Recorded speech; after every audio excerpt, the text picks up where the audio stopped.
आपल्याकडे एक म्हण आहे, जेव्हा योद्धा शरण येत नाही तेव्हा त्याला बदनाम केलं जातं. आणि ही म्हण तंतोतंत लागू होते जयंत पाटील यांना.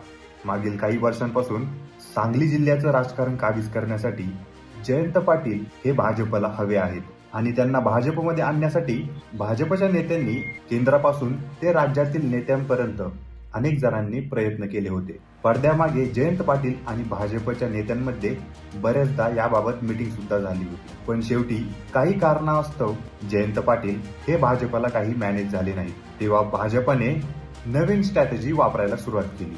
जयंत पाटील हे काही आपल्याला मॅनेज होत नाही हे पाहून जयंत पाटलांवर अश्लाघ्य भाषेत टीका करणाऱ्या नेत्यांची फौज सांगलीमध्ये उभा केली. आणि मागील काही दिवसांपासून आपण हे बघतोच आहे की जयंत पाटील यांना कशा प्रकारे टार्गेट केलं जाते. येणाऱ्या स्थानिक स्वराज्य संस्थेच्या निवडणुकांमध्ये हे राजकारण कोणत्या दिशेला वळण घेतंय हे पाहणं इंटरेस्टिंग असेल. सतत इतके हल्ले होत असताना देखील जयंत पाटील भाजपसमोर काही अजून तरी नमले नाही.